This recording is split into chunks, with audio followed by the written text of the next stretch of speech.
Good morning, good afternoon, good evening, folks. I am Nick Ishmael Perkins, Senior Consultant here at the International Science Council, and welcome to the first in a series of webinars exploring the intersection of science communication and trust in science.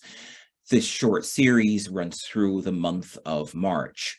The ISC is delighted to be hosting this first webinar, Challenges to Trust and Legitimacy, working with the media in collaboration with the Global Development Network. And I'm going to start by inviting Ramona Angelescu-Nakvi, Director of Strategic Partnerships at GDN, to say a few words by way of welcome. Ramona?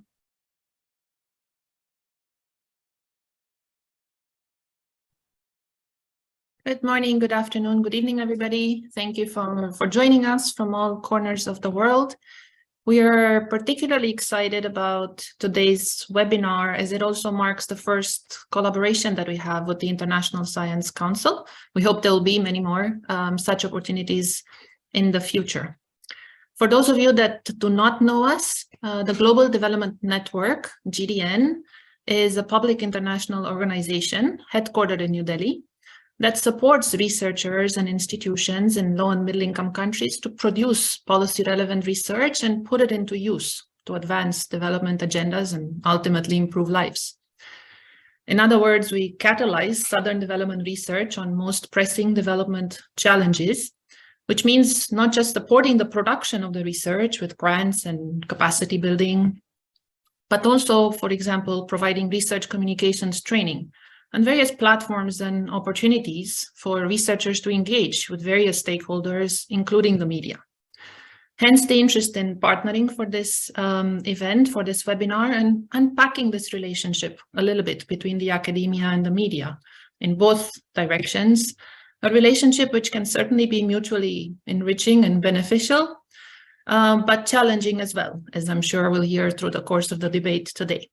So I very much look forward to the discussion today, and it will certainly influence and inform our own programming and activities in the future as well. Thank you, Nick. Over to you. Thank you, Ramona. I mean, indeed, this is a relationship that's full of potential and pitfalls, and I'm sure that we'll get to explore some of them. Before we get into the substance of the discussion, though, there are just a few bits of housekeeping that I would like to go through with you. First, the webinar today is being recorded, as you've probably noticed. The other thing I want to say is that we'll try as far as possible to post links in the chat to documents, projects, papers that are referenced during the course of the webinar. We might not always be able to do that, anticipating it'll be a dynamic conversation, but we will try our best here at the ISC. Also, of course, we encourage you to put your questions in the chat. It might be helpful if you could just indicate it's a question by writing question before your comment. We will have time to revisit those. And speaking of the chat, feel free to let us know where you are joining from around the world. It's always nice to feel that we have a global audience represented. I want to talk quickly about the structure of the webinar today. We have an hour and 15 minutes, and each panelist is going to begin by sharing their headline reflections on the topic. See what I did there? Then I want to be sure that I have a short discussion with the panelists addressing some of the questions that we hope to explore in this session. And finally, we'll have around 25 minutes to take questions from you, the audience. And I'm also hoping that we might be able to draw out occasionally some practical tips along with this more discursive reflection on the issues. And now to the substance. I am thrilled with the panel that we've managed to assemble for you today. They reflect not only a number of perspectives on the issues around trust, science, communication, and research engagement, but are located in different places across the science policy media nexus, reflecting a diversity of experiences and geographic regions. I want to start by inviting John Fahey. John is science and health editor at the Associated Press, and many of you will be familiar with the AP abbreviation accompanying stories in newspapers around the world. John oversees coverage of public health, medicine, earth science, and space, and he's previously served as AP's Global Markets Editor and National Energy Writer. He's a former Knight Science and Tech Journalism Fellow from the Massachusetts Institute of Technology. John, I remember when we were preparing for this webinar that you said to me, I've spent a lot of time thinking about trust over the years, and then I imagined a very deep sigh. So where have these years of rumination left you, given your position in traditional media, or legacy press, as it's called? Thanks, Nick, and hello, everybody. I'm in a little bit of a dark place, so maybe this webinar and the rest of you can help here. You know, a big part of it is our reaction as a society to the pandemic, which has been incredible to watch. I'll just back up very quickly. So I'll let you know a little bit about how the AP works. We're a cooperative news organization, a nonprofit news organization. We have locations around the world. We've been around since the mid-1800s, and we write and produce in text, photo, and video lots and lots of stories, so that regional other news organizations don't have to cover everything. So they focus on their local area or specialty, and then they use our stories to inform their readers and viewers. So in this context, there just aren't a lot of newsrooms who have the staff or expertise to cover research published in journals or presented at conferences, or specific people to cover WHO or CDC or NASA. So when 12 moons are discovered around Jupiter, or a malaria vaccine is found to be effective, we'll write the story, we'll produce the video, and members will use that in their on their websites, on their news shows, on their video television journalism shows, in their newspapers. We have about 24 people on our team, text, video, and editors, and some cover specific beats and some are generalists. We have, part of this is about the relationship with the research community. Our relationship with the science and medicine and research community at large is pretty fantastic. We find that scientists are incredibly generous with their time, not only when their research is being published, which, okay, it stands to reason that they'd want to talk to us, but when we need their expert advice on research, other research in the field, or in news developments. I mean, it is our policy at the AP to run studies by outside experts, by experts who are not involved in the study, to get perspective there. And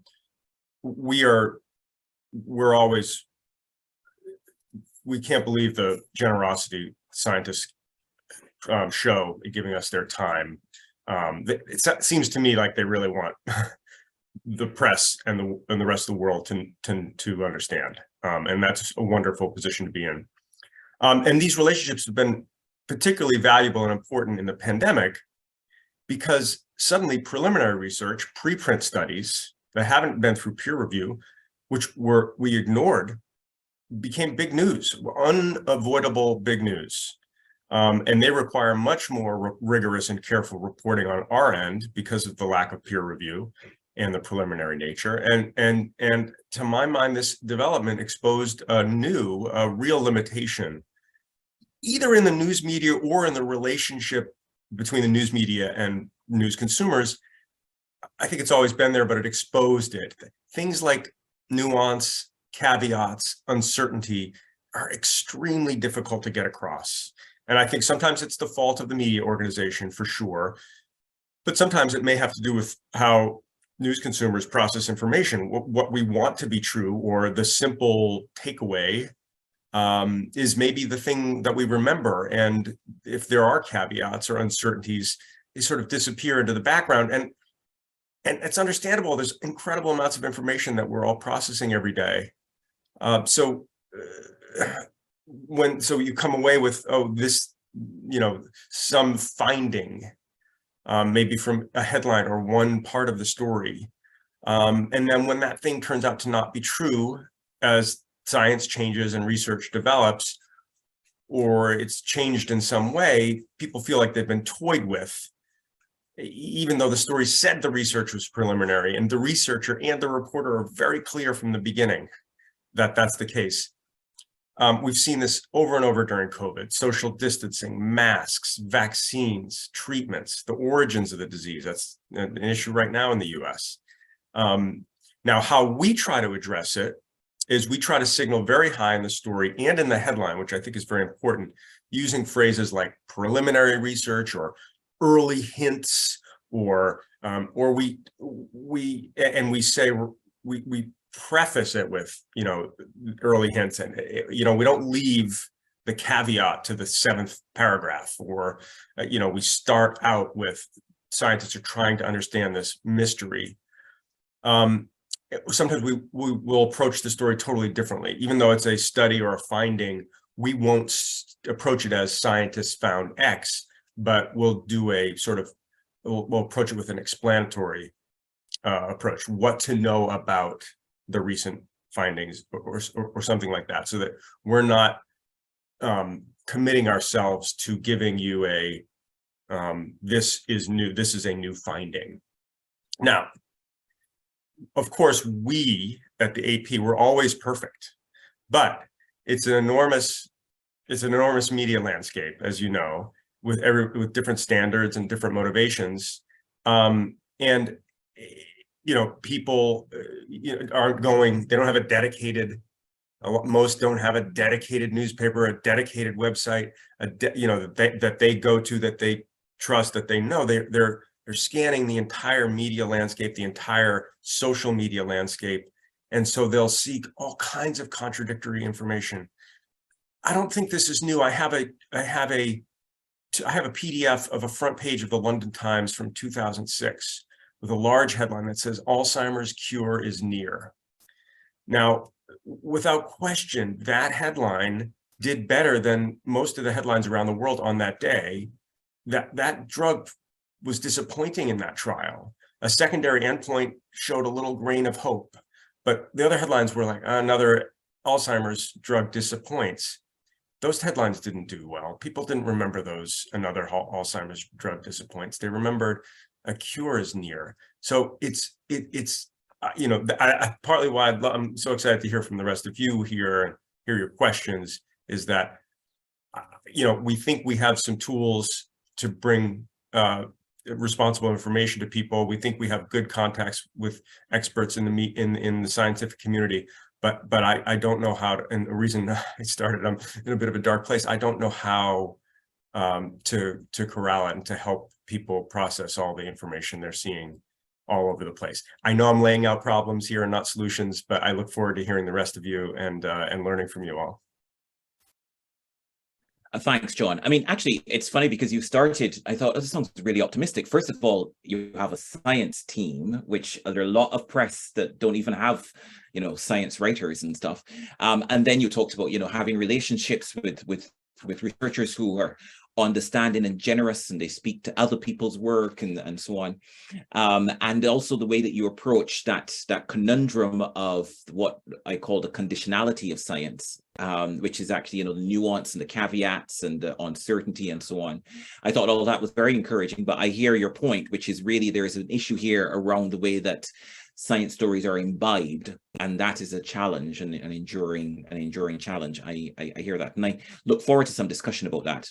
I want to turn now to Anuba Bonsi.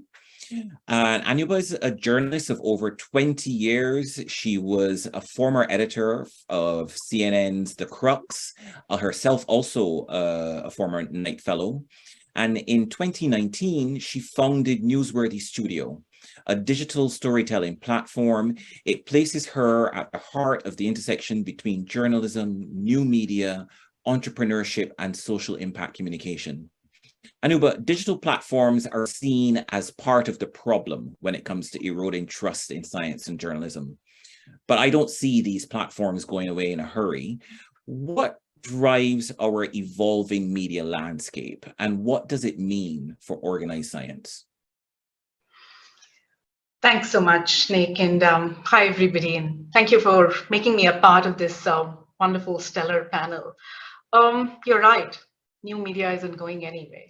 I am, just for a little bit of context, I'm based out of Delhi, India. I've been a journalist, and as you mentioned in your introduction, I've been a legacy media journalist. So much of my career of about 2 decades or so, I was the executive editor at CNN IBN. So think of us as the India partners for CNN, so completely legacy newsroom. I founded a new media outfit called Newsworthy. We are now essentially only social media publishers. We believe our audience is getting in this information from social media platforms.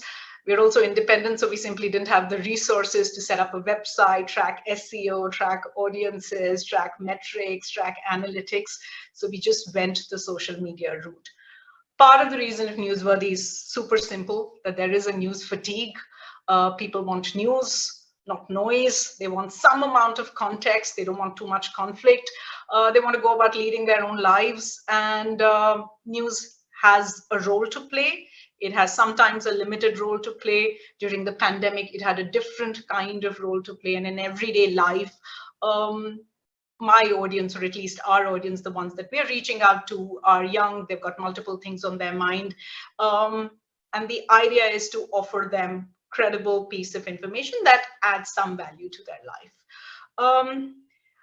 You know, as we've prepped for this panel, and as I've thought about how I should structure my thoughts for this panel, I've grappled with roughly the same issues like John. You know, I think it would be good to center this conversation if we all tried to understand and sort of embrace the fact that the media landscape has changed for good. You know, how information is created and how information is disseminated is now fundamentally different to how it was, let's say, 2 decades ago. And we have to understand and embrace this landscape anytime we want to talk about trust or we want to talk about fake news. I personally don't like that term, but I'm happy to engage as we go around in the discussion. I think the second thing to also possibly get our heads around is that the old rules don't really apply in this new media landscape. The media today is also not the gatekeeper of all information. So information can stem from politicians, it can stem from polarizing figures, it can stem from a little boy or girl sitting in a small village with a cell phone in their hand, or influencers. India has this huge community of doctor influencers.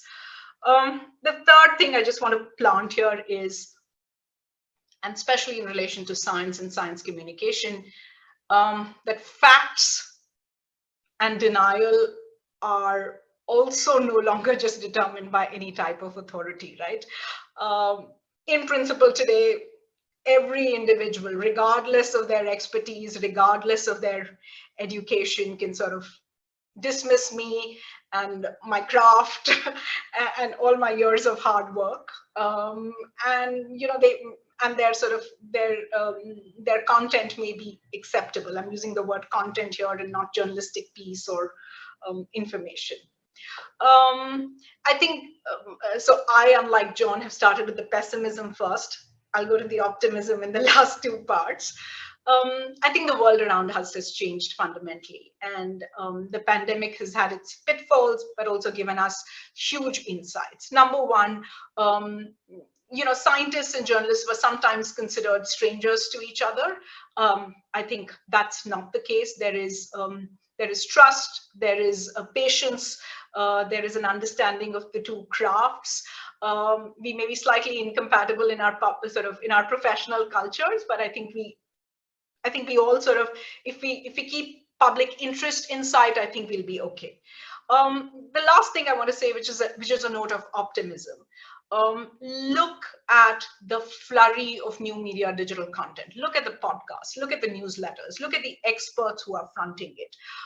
Look at what the pandemic has done to the average citizenry. You know, they've made them all experts in the latest variant of the COVID-19 virus or the vaccine, etc. You know, look at content that sort of runners or folks who are interested in their health consume on neuroscience or rewiring their brains or the prefrontal cortex. None of this is sort of hard, complex material. And I think that's where lies the opportunity. I'll stop here, and I really want to hear from everybody else. And yeah, perhaps we could engage with some of these thoughts as we go ahead. Sure, but I have to, Anuba, come back to you on the fake news thing. Just very quickly explain why you don't like that term and what you offer instead, just in 30 seconds. Nick, fake news would be something like fake science. You know, there's sort of an inbuilt dichotomy to that. News, I'm hoping, comes with facts, comes with some amount of context, comes with what we know and what we don't know, the caveats, the nuance, etc., that John spoke about, almost clearly illustrated. I would offer false news, false content, perhaps as a way. It doesn't stick. I know fake news is a good hashtag, good SEO, so it doesn't stick, but that's why I don't like it too much. Okay, thank you. I want to present a slightly different point in this nexus of research and media now. And for that, I turn to Cami Navarro, scientific writer and editor at the National University of Singapore's Synthetic Biology for Clinical and Translational Innovation. She has previously run the much acclaimed publication Asian Scientist magazine. I'm also very proud to say that she sits on the panel of experts steering the ISC Public Value Science program. Kemi, can you share some thoughts about the responsibility of public relations practitioners as mediators of trust in scientists and research institutions?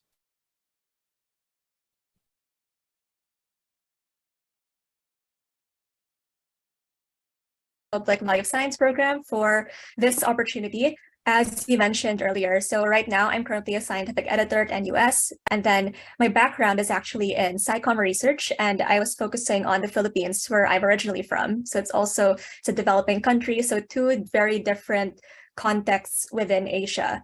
And then, as Nick also mentioned, before my current post, I was writing and editing custom content for institutional clients across the region.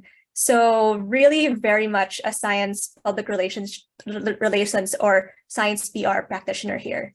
So for this reflection, I'll just be drawing on some current literature on what it means to responsibly practice science PR. So when you look at the research in SciComm and the ongoing discussions, they've historically focused on analyzing the dynamics between scientists and the media. I mean, look at this webinar, right? It's one such example. So with that, what's usually overlooked is the organization and the communication practitioners who are within, usually with the titles, media manager, information officer, PR specialists. And unlike the scientists and journalists like John and Anuba, we're not really as visible. We're hidden behind that curtain of the institution, right? So when finally we're included in the equation, there's typically that perception that our sole role is to mediate between the scientists and the journalists, bring these two groups together, facilitate a successful partnership, and hope that the magic happens, science is communicated, everyone's happy. But on top of that, we also need to mediate internally, between the scientists, the researchers, and the organization. So that means that we need to always keep into account institutional interests while also meeting the goals of communicating science to society. So because of that commitment to advancing the organization's interest, there's a tendency for PR practitioners to be viewed with some skepticism. And this is something that I've experienced personally in certain settings. So there's a team from UWE Bristol, led by Emma Weitkamp. I hope I'm pronouncing her name right. She pointed out that this kind of skepticism seems to be based on the perception that PR is propaganda. And I guess with good reason. There's a study that said a lot of the hype, for instance, in news media could be traced to press releases. So, hype, spin, all of these exaggerations, it's fine as long as eventually the research makes a headline and gathers attention. So again, this kind of PR has taken place, but ultimately, these kinds of actions can actually compromise public trust in science, the researcher, and the organization. It can be very counterintuitive. So personally, as a PR practitioner, I guess success for me doesn't mean just maximizing media coverage. Success for me means maintaining that trust vested by the public in my institution, as an institution with a social license to conduct scientific research, to teach, the future generations of future scientists and generate knowledge. So there's really a strong push to produce, press releases that people can trust, because if they don't trust the press releases that we produce, then ultimately the institutions we're part of lose that social license. Okay, so in SciComm literature, this is usually referred to as the management of the trust portfolio. And this responsibility that we have is increasingly critical because, as John and Anuba have pointed out, the media landscape is really changing. Legacy media is no longer the gatekeeper of information. I'm sure with the many audience members here, they're part of institutions and organizations with their own websites. And within these websites are dedicated sections where the science stories are available online and where they can, share themselves on institutional social media. So the press releases that people like me produce, it's actually a misnomer at this point. They're no longer exclusive for the press. They're accessible to everyone, in this audience, on this panel. And so as practitioners who are advocating for both the scientists and the organizations we represent, it's really our responsibility to be able to produce high quality, accurate, and trustworthy content. So those are just my 2 cents. And I really look forward as well to learning from the rest of the panel and, discussing this. Thanks. Thank you, Cami. I think really interesting. And this has potentially fascinating implications. If you imagine that the role of communications teams and public relations officers in research institutions is about designing for trust, this is to say, maintaining, cultivating, facilitating this trust and the social license that goes with it. It raises some really interesting questions about the relationship with the research within the organization, but also in terms of the strategy about the positioning of that organization. I imagine there's a lot that we can talk about on that. Now, of course, we have to have the perspective of the researcher. Miguel Jaramillo is a senior researcher at GRED in Peru. He has done work with policy spheres such as the Inter-American Development Bank, the World Bank, the International Labour Organization, the list goes on. Notably, he has advised ministers in labour and industry in Peru and was himself a vice minister. He is frequently interviewed by the media. Miguel, can you share with us something of what has worked for you in your relations with the media? And I'd be very interested to hear how you have experienced the difference between traditional media and social media in particular. You're mute, Miguel. Thank you, Nick, and thanks ISC for this invitation to be part of this wonderful panel. Let me start by giving you some background, which Nick has already started with. I work in the social sciences. I'm a researcher at the Group for the Analysis of Development, GRADE, or GRADE in English. And our mission in GRADE is to contribute to sound public policy. So a large part of our work is producing research. The other part is putting it out to the public. So relations with the media is front and center in terms of strategies to see our mission through. So that on the one hand. On the other hand, as also Nick mentioned, prior to working at GRADE, I worked in the public sector. And as such, I was acquainted with the nuances, the challenges, and the opportunities of having good relationships, of being able to communicate through the press. So having said that, I would say that as Anuba mentioned, the media landscape has changed dramatically in the last 15 years or so. For me, it started in my work as researcher as having a good relationship with news people. So when I had ideas I needed to put out, they were ready to hear them. They will not necessarily put them out. Some of them were probably not worth putting out at that point, but they certainly were able to hear. But that also took a lot of adjustments. Academic language is quite different than a media language. So you cannot speak to your colleagues the same way that you speak to newspapers, news people. So you need to adjust your language. You need to test what works in terms of explaining things. You need to make sure that your points are well understood. That doesn't come easy.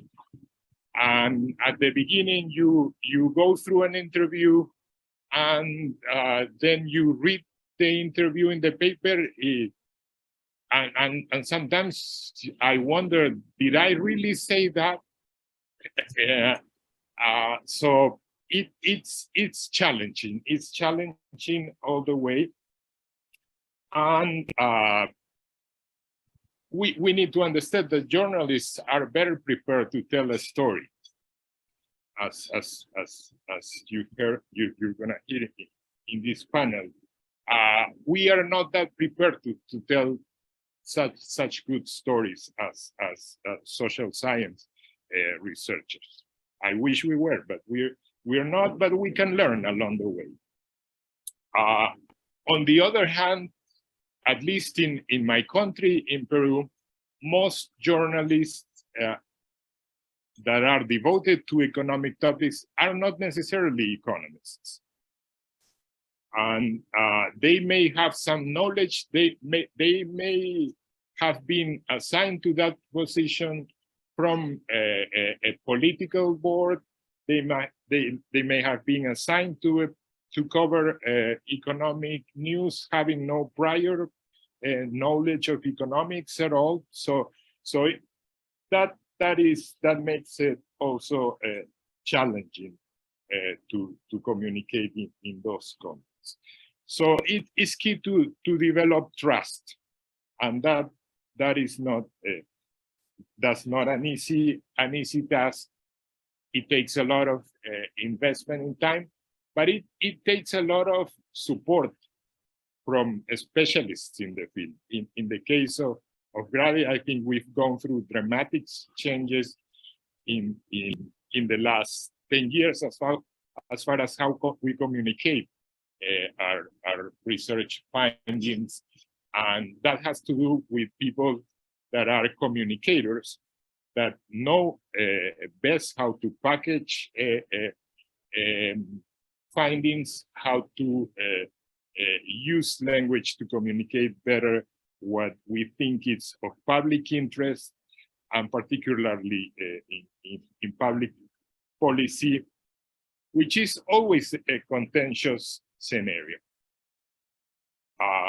It's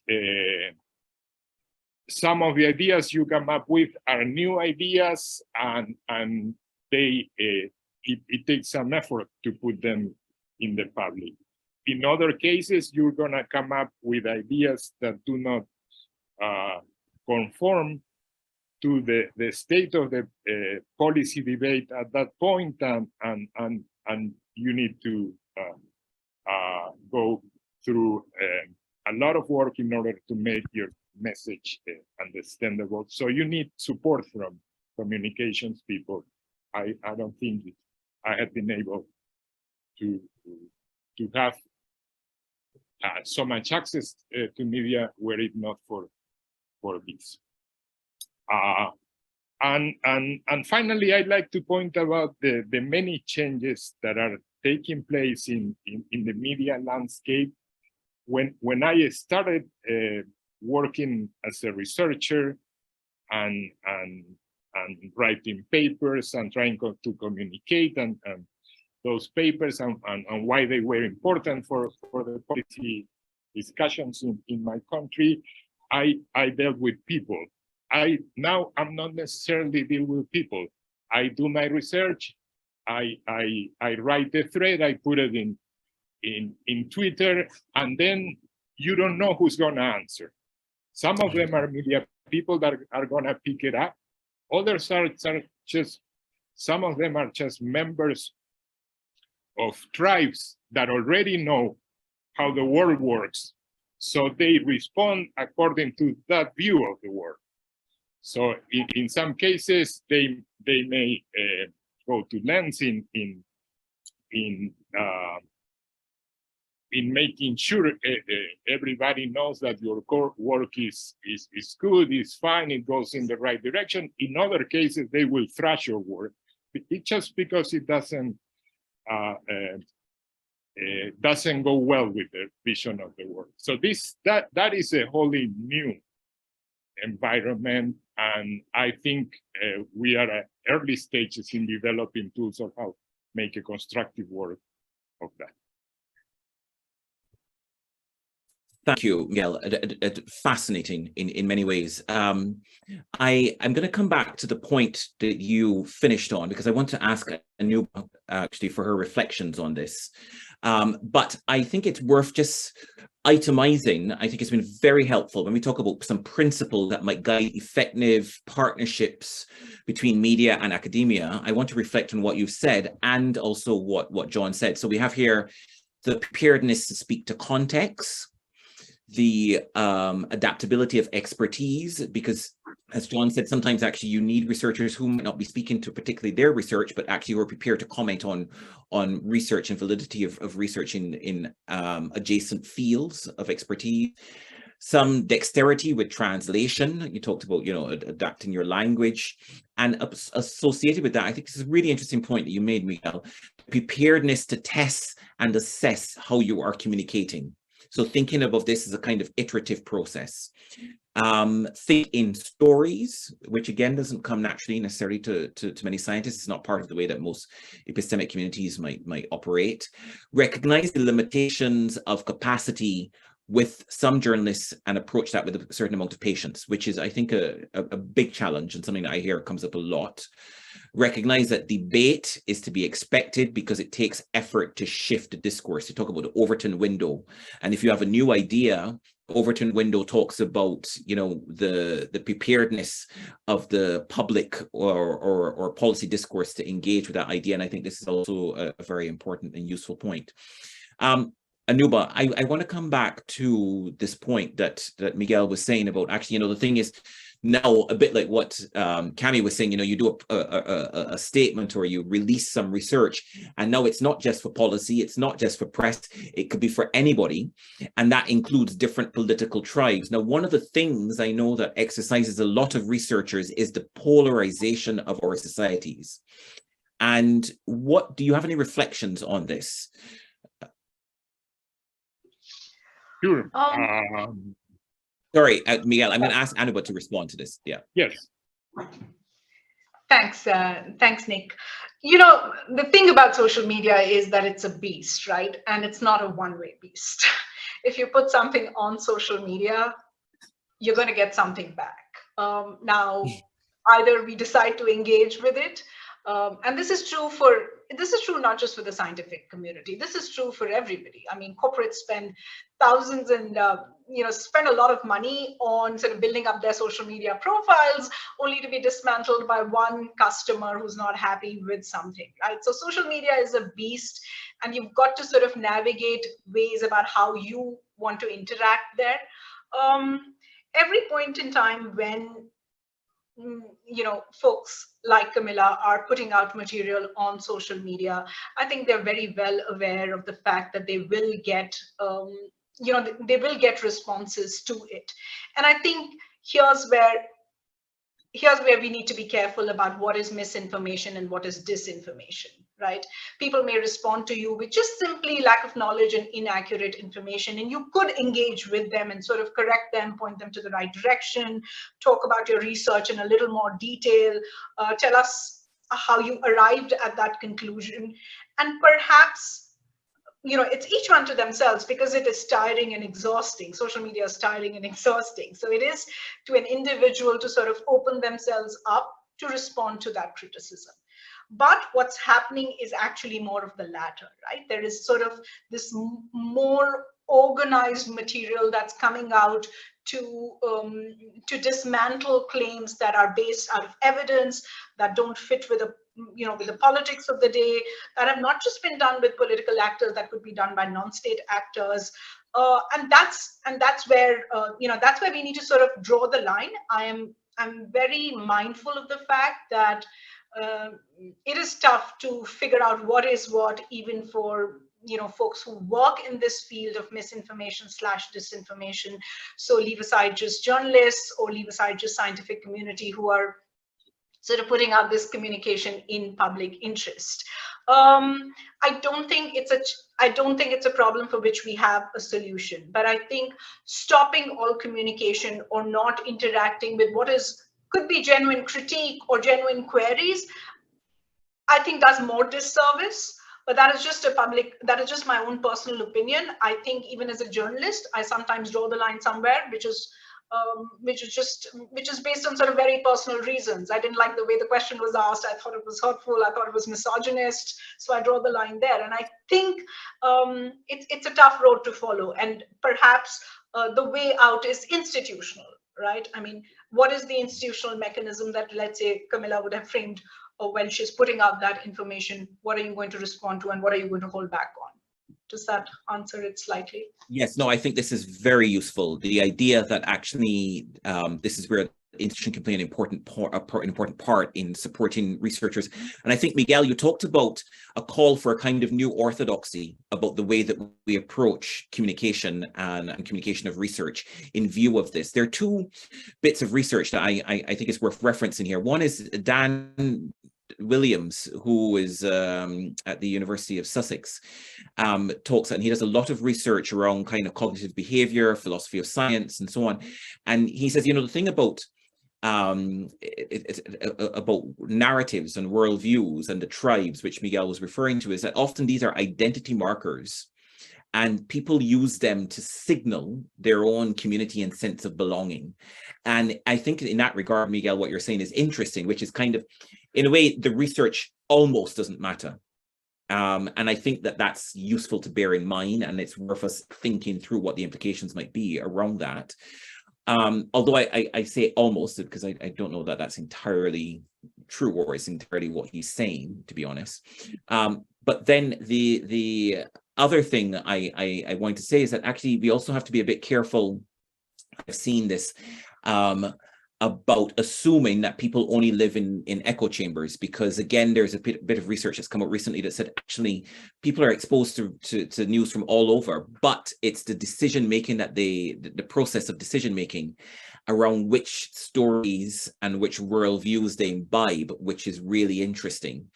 And that is where indeed, I think we need to be focusing our attention a little bit more. But I want to talk a little bit about this disinformation issue, because if I understand correctly, and I think this is definitely the received wisdom, Anuba, you're suggesting that actually disinformation is deliberate attempts to abuse or misrepresent scientific consensus. And misinformation is just something that might be factually incorrect, but it's not seen as a deliberate orchestrated attempt.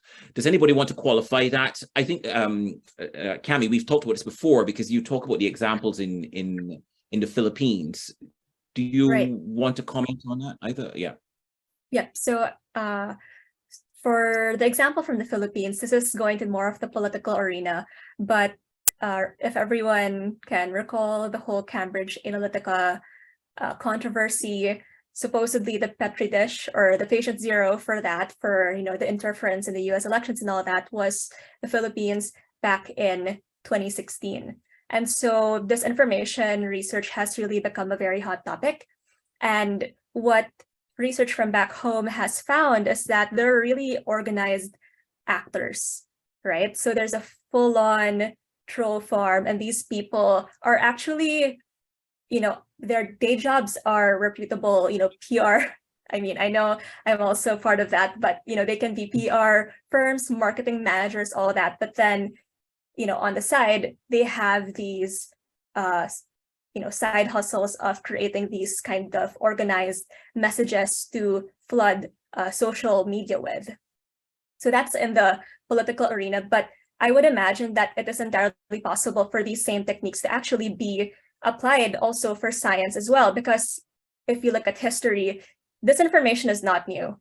If you look at the tobacco industry, this is literally what they did, right? There's that famous saying that doubt is their product. They sowed all of these seeds of uncertainty, and a lot of the techniques that they have used are also still being used by those in the fossil fuels industry, even sometimes by big tech, right, to address these problematic kind of issues.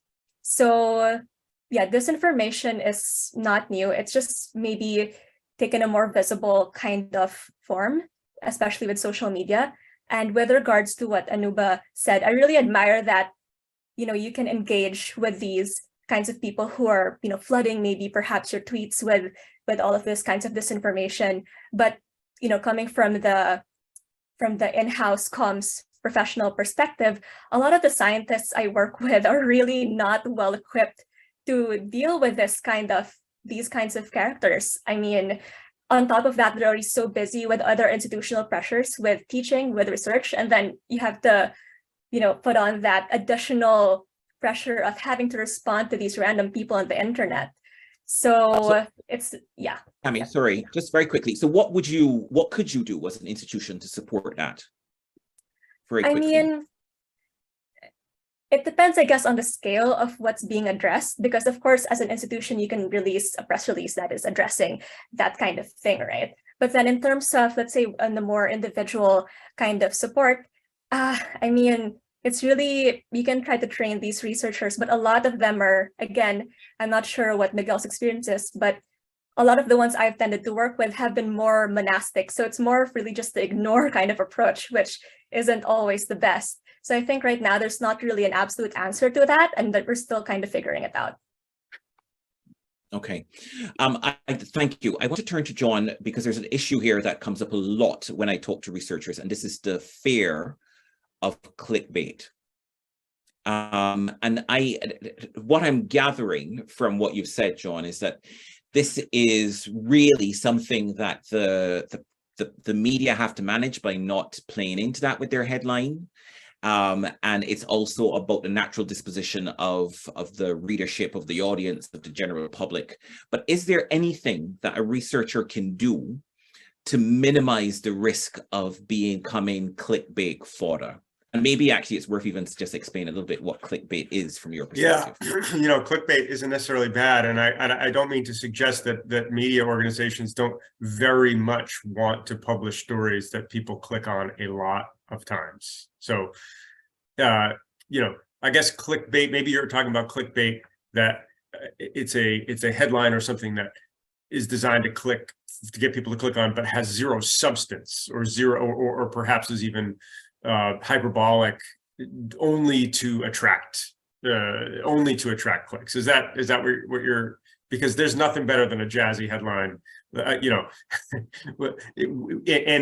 in the world of science, science journalism, I've got to compete with train derailments, and I need a great headline. I need, as Miguel was saying, I need a story. I need a hook. I'll oftentimes see my job as like trying to trick people into reading about science by having an engaging headline, an engaging story.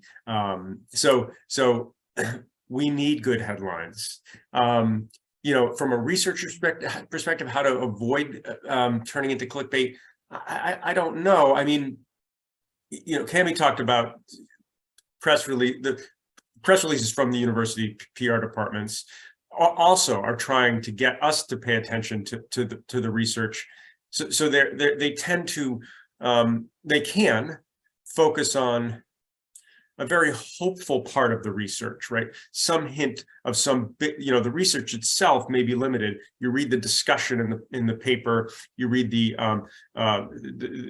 parts of the paper discuss about that talk about, on the other hand, the whole on the other hand section, that's not emphasized in the press release, because again, the hope is we all want people to read about this research, this incredible work. I mean, scientists and researchers are doing extraordinary work, spent their careers on it. They want people to read about it. They want to talk about it.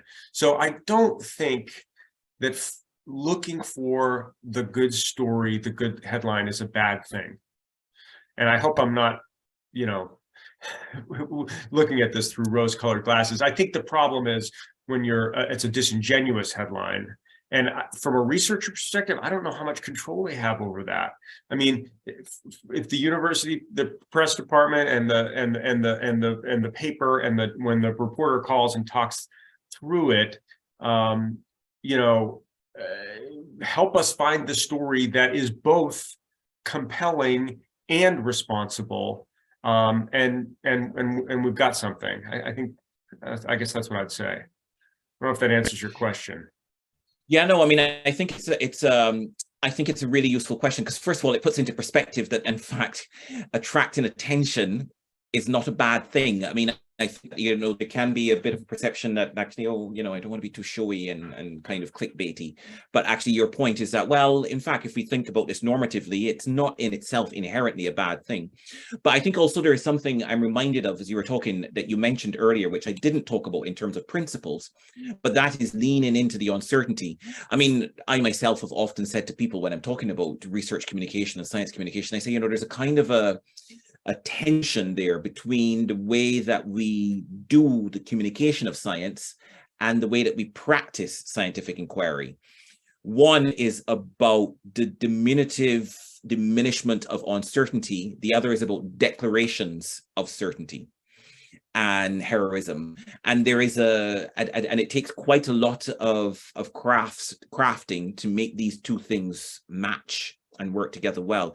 And I think that in that regard, actually, as researchers, kind of really making clear the conditionality of science is really important. I think you talked about this, John, and I see this as quite fundamental. And I think also what Cami said about, well, really, the long-term goal is the maintaining of trust and the social license associated with that. And that whenever there's a trade-off to be made, that's the thing that you do not trade off. There's a question, Nick, somewhat related in the chat, maybe I can address. Yes, we do love to talk to science. I mean, we don't necessarily consult with researchers. They're not going to consult with us about the questions they're going to ask in research, but we absolutely do stories about the search, the scientists searching for something before there's an answer. For example, we're reporting a story right now. Others have reported this angle in the past, and not exclusive, but we're with some researchers who are looking at a couple of people in families that have early onset Alzheimer's throughout the family. They have the genetics that suggest they should be getting Alzheimer's early, and they don't. They're like they should have Alzheimer's. They don't. What's going on with their genetics? Researchers don't have an answer, but we think there's a compelling story. So there's a human story here. Here you have a person in a family surrounded by people who have Alzheimer's. They have the sword, they have things hanging over their head. They haven't been affected yet. That must be an incredible way to live, worrying about that. So here you have a human story, and you have researchers very early on in a process trying to understand some complex science. So hopefully people will read this story because it's a compelling story. There are no answers. There are no scientific answers, but we are seeing what questions the scientists are asking here. I hope that's a partial answer to that question. And I do think showing the process, both on the journalism side, what are journalists doing out in the field when they're asking these questions, how we do our jobs. We're not just listening to CDC. I mean, you know, we're not just listening to what the researchers say, we're reporting that. And conversely, seeing scientists probe these questions, seeing why there's uncertainty. I hope that it's useful. I think that it's useful. I don't know if it's enough to break through, but we got to keep trying. Yeah, and I think again, refers again to something that Cami mentioned, you know, the transparency of the process and the value in that. I want to turn to Miguel, actually. There's a question here. One major challenge, I mean, in fact, any of the panelists, I'm sure, would be able to offer something interesting on this, but I want to go to Miguel because Miguel made direct reference to this. One major challenge we have as researchers is how to phrase attractive titles, presumably headings or, you know, for in communicating our research findings. Could you please discuss more a way out of this challenge? And Miguel, you talked about the need to test what you're communicating and to adapt different language. Do you want to respond to this question from Austin? You're on mute, Miguel. Yes, Nick, of course. It's tricky. It's tricky. When you communicate with your colleagues, there's sort of an agreed language, and you can be cryptic and still get your message across. And you, as John said, you also want to grab attention. In the case of media communication, particularly the media communication that has policy implications, you want to be very precise. You want to you do not want to be misunderstood in any measure. So you're gonna make the effort. Of course, you know, you want to have a catchy phrase that will attract people to read your piece, but you have to be mindful of the fact that even small deviations from the message can send a totally different sign to what you're saying or what you're proposing. So it's a fine line you need to walk, as far as you need to grab attention. Of course, you want people to read your piece, but you also need to be careful because you don't want them to get the wrong message out of what you're trying to say, or at least in the direction that you're pointing to. And I think that this is an important point, that you are actually walking a fine line here. And there's an associated question I see from Gerda Wolfram. I'm hoping I'm not mispronouncing the name. Is the term science or research itself an attention killer? Or is it something that inspires trust? And they themselves are challenged with communicating around a project that they're doing that links forests and human health, and wondering whether the words science or research should appear in the headline. I think that's a fascinating question. I am assuming you have to understand that, in fact, we have here a purposive sample because everybody who's on this panel is interested in research and science, and therefore I think is well disposed towards it. But and nobody, do you want to offer a reflection on that? Should we try to avoid the words research or science in a headline? I'm going to say something that I know is not going to be liked. You should avoid saying science and research in the headline. But which is not to say that you know, it's not in your first 10 words. Which is not to say that that's how, if you're sending out the invitation to sort of get more folks to talk about. But yeah, new research. But you know, if it was just framed, let's say if it was just framed as forests and human health research shows a new research on forest and human health, or a new research on the interaction between forest and human health. I apologize. No, it's not going to attract any. Yeah, the clickbait headline involves, you know, going into the woods makes you healthier. You know, that's the or like take a walk in the woods, you'll live 10 years longer. But obviously we can't do that. But that's the headline without science or research in it. I have to say, it reminds me of this apocryphal story with a meeting with President Nixon, where apparently he had some researchers and policy advisors, and he said, "Don't tell me the facts, tell me what they mean." And I often am reminded of this, actually. And so in a way, it's almost like, don't just set up that you have a piece of research, but speak towards the what might be the implications of this. And I think that this is where your point, John, is really important, which is about being careful also to nuance and caveat.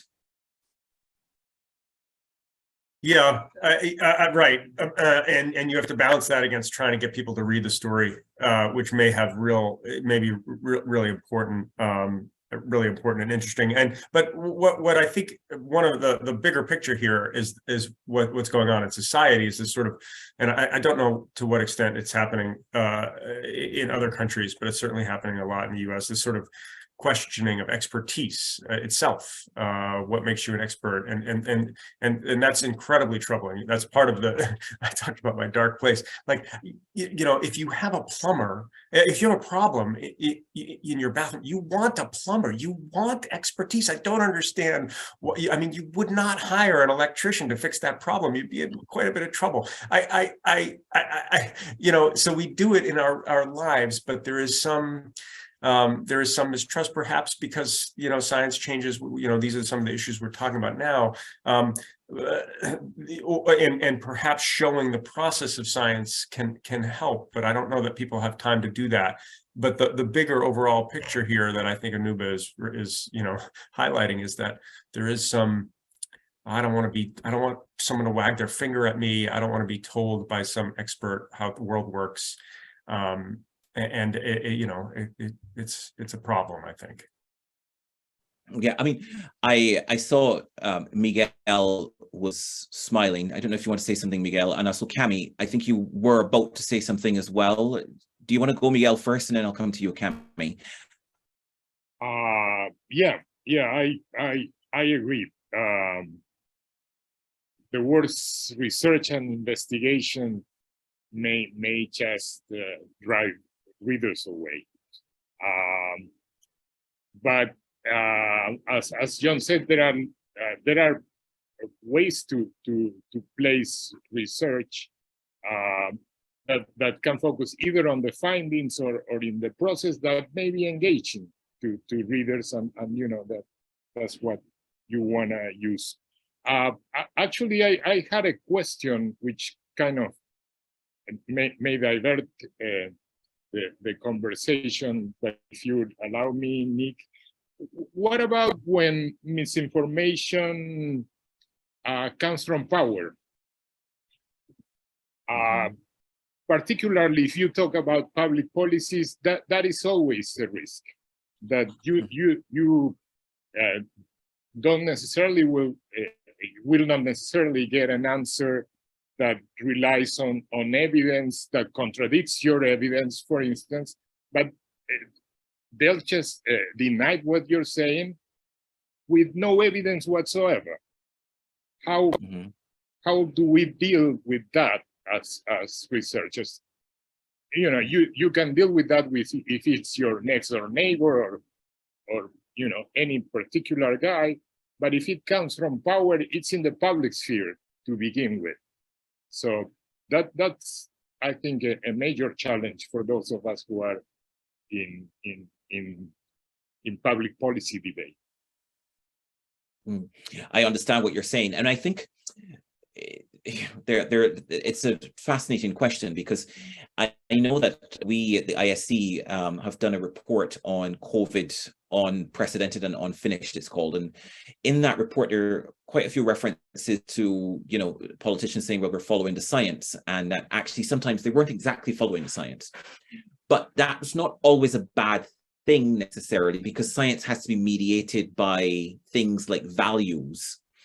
And so sometimes you have to, kind of finesse stuff. But that is a very challenging position to be in, because what you do not want, of course, is that in that mediation for the science to be misrepresented, or that in fact they communicate things that are based on assumptions, which may be wildly held, but completely unevidenced.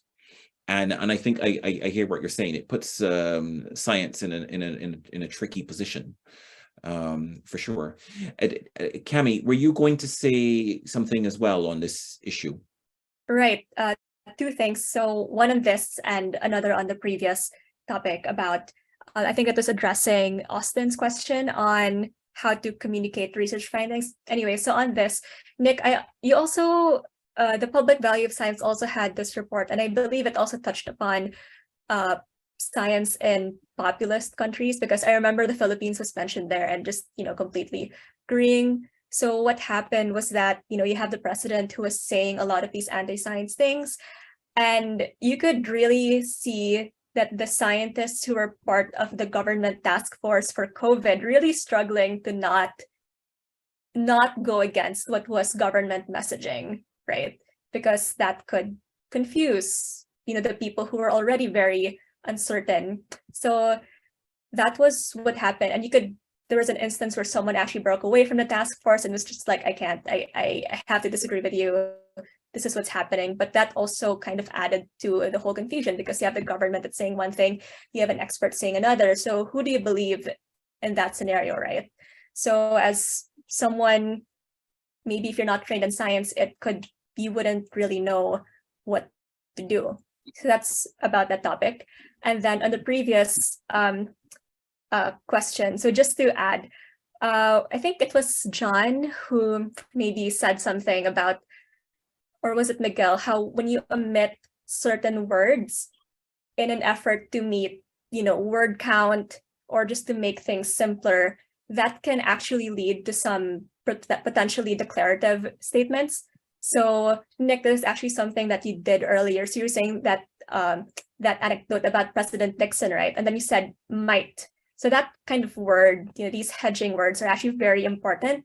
So it's equally, there's research suggesting that even if you place caveats and these limitations in your press release or in your news, it's still newsworthy. It's still compelling. You don't have to be afraid of using these hedging words to make your research findings attractive. So that's just a more practical tip.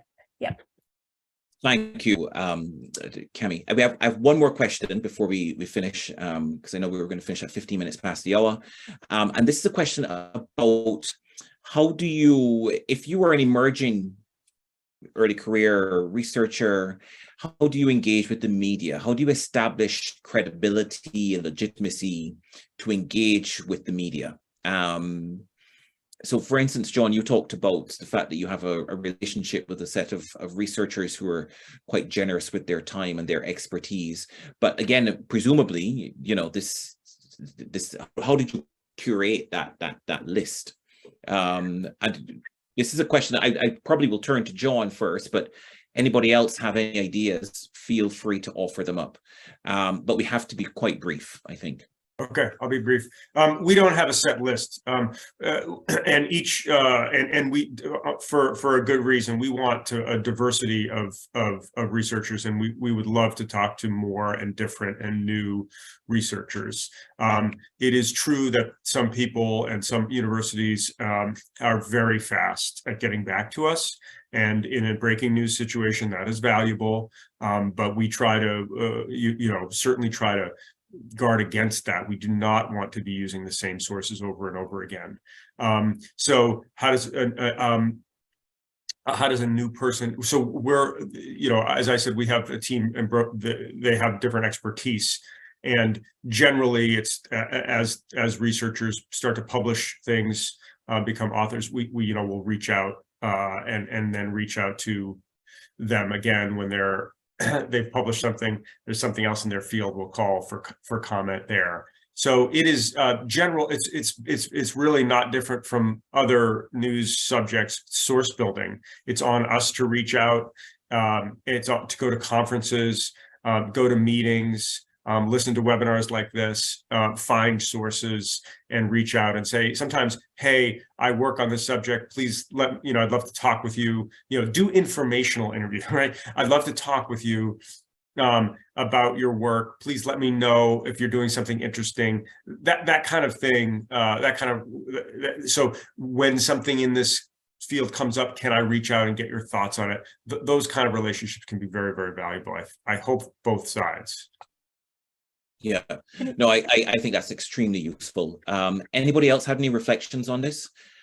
Yeah, so I just wanted to add on to that. So when it comes, I guess, from the institutional perspective, it's actually quite advantageous to be able to put an early career scientist out there in the media, because let's say from the university perspective specifically, you do want to be seen as an institution that's cultivating the next generation of scientific leaders, right? So if constantly you just have senior leadership or senior scientists all the time, that doesn't really read well. So I think, at least from my experience, we really do make an effort to say, okay, this scientist is, an assistant professor, just started fresh out of postdoc, but has done this thing and can contribute and is legitimate in what he can bring. Okay, thank you. I want to just draw your attention quickly to, in the chat, Craig Peru has quoted a blog by Dan Williams, who I mentioned earlier, and who was also on a panel of experts, and Cami knows him. And I think what is important about this particular blog, and I think what Dan is particularly good at, is challenging assumptions about audiences and how audiences imbibe stories and narratives. And I think that's really important. I think it's really key. We have to be very careful about received ideas that are not very well evidenced, going back to something that Miguel's referred to. And this applies basically in the context of research and science communication. So, for instance, the existence of echo chambers, how they work, stuff like that. You see a lot of research coming out that challenges that. And then another point, which is associated, but I think it's really critical to surface here, which is the way that we use science as this big hegemonic homogeneous block. And most people don't experience science like that. They actually experience the issues around which science and technology might shape their lives. So, for instance, they might have positions on vaccines, they might have positions on mobile phones, they might have positions on climate change. But again, research, a recent piece of research that came out of New Zealand, Australia, suggests that their position on these things varies quite a bit, dependent on how they experience them, their relationship with the research institutions that are doing them, their own values, and so on. And so oftentimes when we talk about science as a brand, we need to be interrogating that a bit carefully. And I think that does pertain on this issue of, kind of discussing legitimacy and trust in science. And maybe I think this goes to Cami's point that it might be more useful to think about scientists and research organizations or research institutions. On that note, I would like first to thank our audience for joining us actually over the last hour and 15 minutes. I want to thank our panelists for taking the time to share their wisdom and experiences with us. And of course, I want to thank the teams at GDN and at the ISC who have worked so tirelessly behind the scenes and in front of our screens to make today happen. Thank you all, and I look forward to seeing some of you in 2 weeks at the next webinar, which is going to be held in association with the Wikimedia Foundation about knowledge integrity and digital platforms. See you all. Thank you.